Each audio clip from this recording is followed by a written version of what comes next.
Assalamualaikum warahmatullahi wabarakatuh. Halo rekan-rekan Nusantara. Perkenalkan kami dari bidang pemberdayaan masyarakat Porkompi. Di sini kita akan menjelaskan mengenai hipertensi. Dalam rangka memperingati Hari Hipertensi Sedunia, yuk buruan disimak.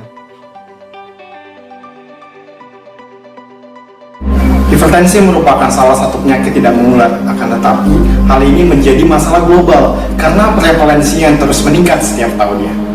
Secara global, 1 miliar orang di dunia memiliki hipertensi, di mana 2/3 di antaranya tinggal di negara berkembang dengan prevalensi yang terus meningkat setiap tahunnya. Diprediksi pada tahun 2025 sebanyak 29% orang dewasa menderita hipertensi. Hingga saat ini, hipertensi menjadi penyebab kematian sekitar 8 juta orang setiap tahunnya. Sebanyak 1,5 juta di antaranya berada di Asia Tenggara. Nah, apa itu hipertensi? Hipertensi atau tekanan darah tinggi yaitu suatu peningkatan tekanan darah di dalam arteri. Pada pemeriksaan tekanan darah terdapat dua angka. Angka yang lebih tinggi disebut dengan sistolik, didapat ketika jantung berkontraksi, dan angka yang lebih rendah disebut dengan diastolik, didapat ketika jantung berelaksasi. Klasifikasi hipertensi menurut Kemenkes RI biasanya memiliki klasifikasi yang ditandai dengan ukuran tekanan darah yang bersatuan mmHg. Kemudian juga ada sistol dan diastol. Sistol merupakan tekanan darah yang tinggi atau biasa berada di atas, kemudian diastol merupakan tekanan darah yang rendah atau biasa ada di bawah. Biasanya bertuliskan misalnya 120/80 mmHg, artinya sistolnya 120 dan tornya 80 adalah diastol. Nah, jadi klasifikasinya adalah yang pertama optimal. Biasanya memiliki ukuran tekanan darah kurang dari 120 mmHg untuk sistol dan juga kurang dari 80 mmHg untuk diastol. Kemudian normal memiliki ukuran yaitu berkisar 120 mmHg sampai 129 mmHg untuk sistol dan juga 80 mmHg sampai 84 mmHg untuk diastol. Kemudian prahipertensi atau normal tinggi biasanya memiliki ukuran yaitu 130 sampai 139 mmHg untuk sistol dan juga 85 sampai 89 mmHg untuk diastol. Nah, biasanya individu ini memiliki resiko untuk mengalami hipertensi. Nah, bisa dicegah dengan cara mengubah gaya hidup atau pola hidupnya. Kemudian ada hipertensi tingkat 1.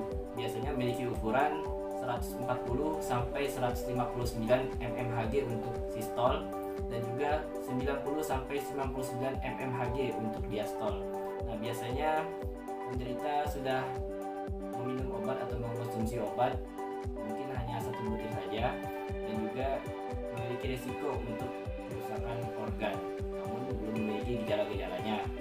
Kemudian ada hipertensi tingkat 2 yaitu memiliki ukuran lebih dari 160 mmHg untuk sistol sampai 179 mmHg dan juga lebih dari 100 mmHg sampai 120 mmHg untuk diastol.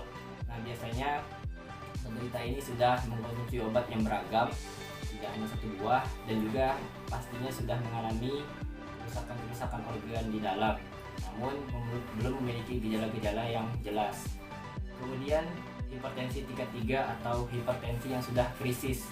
Nah, biasanya memiliki ukuran lebih dari 180 mmHg untuk sistol dan juga 120 mmHg untuk diastol. Nah, biasanya penderita sudah mengalami kerusakan organ yang pastinya dan juga mengkonsumsi obat-obatan dan sudah memiliki gejala-gejala yang jelas seperti nyeri punggung, kemudian sesak nafas, kemudian nyeri di dada dan juga pengulitus dan mulai kabut dan lain-lain. Nah, biasanya ini harus segera ditangani dan harus segera pergi ke dokter untuk penanganan lebih lanjut. Kemudian ada hipertensi sistolik terisolasi.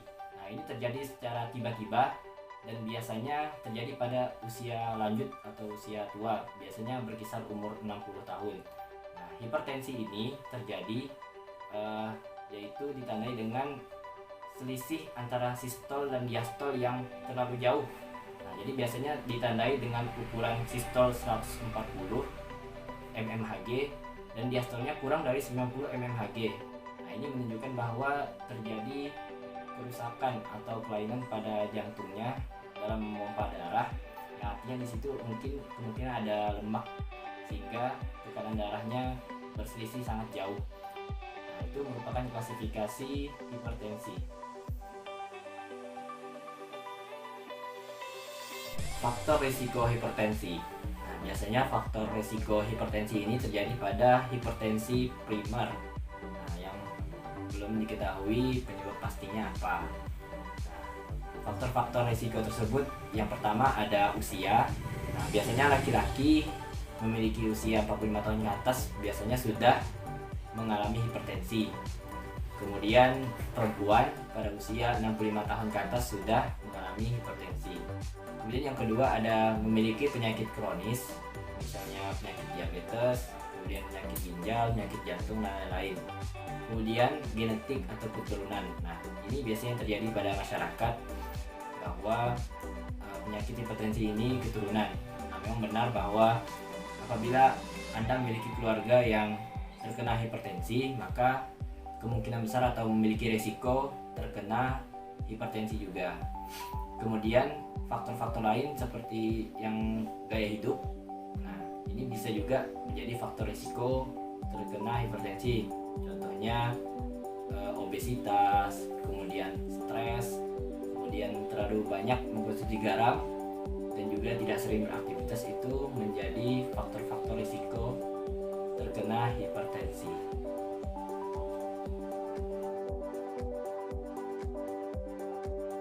Teman pasti sering mendengar mitos tentang hipertensi. Misalnya, jika orang tua saya terkena hipertensi, saya juga pasti akan mengalami hipertensi. Ya, itu benar sekali, faktanya memang hipertensi ini bisa diturunkan dari riwayat keluarga.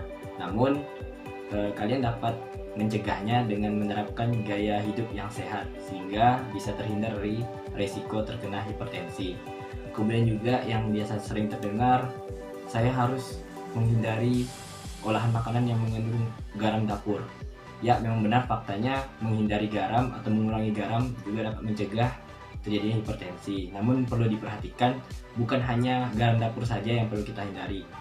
Bukan hanya produk-produk garam dapur, namun juga ada garam-garam lain, misalnya dalam saus, dalam kecap, dan lain-lain. Dan juga biasanya sering di makanan cepat saji. Perhatikan labelnya, apakah di situ ada natrium, sodium, dan lain-lain yang mengandung garam. Karena garam bukan hanya garam dapur. Kemudian juga saya tidak perlu cek tensi lagi jika saya sudah cek ke dokter. Tidak seperti itu kawan-kawan, faktanya mengecek rutin tekanan darah itu sangat penting untuk mengetahui secara dini gejala-gejala hipertensi, karena yang akan terlihat adalah hasil pengukuran hipertensi. Hasil pengukuran tekanan darah kita akan menentukan apakah kita terkena hipertensi atau tidak. Kemudian juga tidak ada gejala sih, jadi saya tidak perlu khawatir jika terkena hipertensi.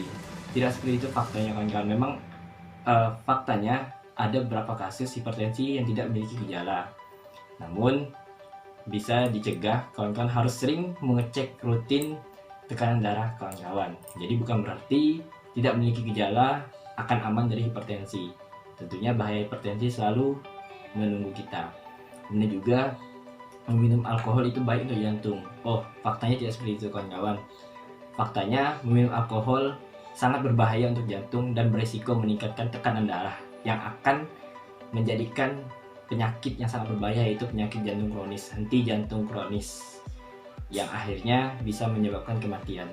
Dan juga yang terakhir yang sering kita dengar adalah, saya tidak perlu meminum obat kalau jika saya sudah sembuh, tidak mengalami gejala. Itu salah kawan-kawan.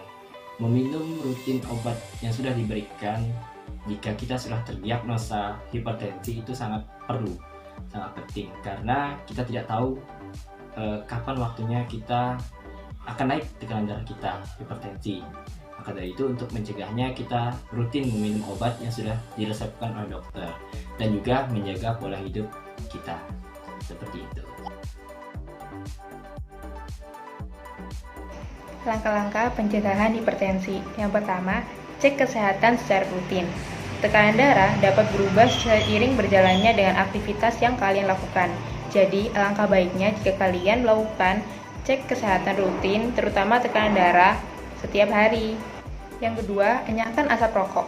Merokok merupakan salah satu faktor untuk menyebabkan tekanan darah tinggi, baik perokok pasif maupun perokok aktif, karena mereka akan menghirup karbon dioksida yang sifatnya merugikan.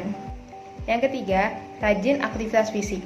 Aktivitas fisik teratur akan meningkatkan efisiensi kerja jantung secara keseluruhan, sehingga orang-orang yang sering melakukan aktivitas fisik secara teratur akan memiliki tekanan darah yang rendah dan jarang terkena hipertensi. Nah, mau tahu nggak makanan yang dapat menurunkan tekanan darah? Yang pertama adalah sayuran hijau. Mengapa sayuran hijau? Karena sayuran hijau mengandung potasium yang dapat membantu ginjal mengeluarkan sodium melalui urin. Hal tersebut dapat menurunkan tekanan darah. Dan yang kedua itu ada buah beri. Buah beri terutama blueberry mempunyai senyawa yang kaya akan flavonoid. Menurut penelitian, senyawa ini dapat mencegah hipertensi dan menurunkan tekanan darah. Yang ketiga itu ada oatmeal. Oatmeal memenuhi standar untuk menurunkan tekanan darah, memiliki serat tinggi, rendah lemak, dan rendah natrium. Yang keempat itu pisang. Memakan makanan yang kaya akan potasium lebih baik daripada vitamin. Masukkan potongan pisang ke dalam sereal atau oatmeal untuk mendapatkan kandungan potasium yang lebih tinggi. Nah, secara umum Anda harus lebih banyak mengkonsumsi protein rendah lemak, biji-bijian, dan banyak mengkonsumsi buah dan sayuran. Serta Anda harus menghindari makanan yang banyak mengandung lemak, natrium, serta alkohol. Nah, cara lainnya ada istirahat yang cukup dan kelola stres. Stres membuat otak mengeluarkan hormon stres. Akibatnya, tekanan darah meningkat 30-40%, walaupun hanya cuma sementara. Klasifikasi obat antihipertensi dibagi menjadi 5 golongan. Yang pertama adalah golongan diuretik, yang kedua adalah golongan penyekat reseptor beta adrenergik atau disebut dengan beta blocker. Kemudian golongan yang ketiga adalah penghambat angiotensin converting enzyme disebut ACE inhibitor. Kemudian golongan yang keempat adalah penghambat reseptor angiotensin, dan golongan yang kelima adalah antagonis kalsium. Golongan diuretik memiliki mekanisme kerja menurunkan tekanan darah dengan menghancurkan garam yang ada di dalam tubuh. Salah satu obatnya yaitu furosemid. Untuk golongan beta blocker memiliki mekanisme kerja yaitu menurunkan frekuensi denyut jantung dan kontraktilitas miokard sehingga menurunkan curah jantung. Untuk contoh obatnya propanolol, atenolol, dan metoprolol. Untuk golongan selanjutnya adalah ACE inhibitor dengan mekanisme kerja penghambatan pembentukan angiotensin 2 dan secara bersamaan meningkatkan jumlah bradikinin. Untuk contoh obatnya adalah kaptropil. Golongan penghambat reseptor angiotensin memiliki mekanisme kerja inhibitor secara kompetitif dari reseptor angiotensin 2 tipe 1. Untuk contoh obatnya losartan, kandesartan, dan valsartan. Untuk golongan yang terakhir adalah antagonis kalsium dengan mekanisme kerja menghambat influx kalsium pada sel otot polos, pembuluh darah, dan miokard. Untuk contoh obatnya adalah amlodipin. Nah, gimana nih rekan-rekan Nusantara? Semoga video ini bermanfaat untuk kita semua. Semoga ilmu yang telah kita berikan ini dapat memberikan edukasi kepada teman-teman sekalian. Dan kalian dapat memberikan edukasi ini kepada orang-orang terdekat di sekeliling kalian.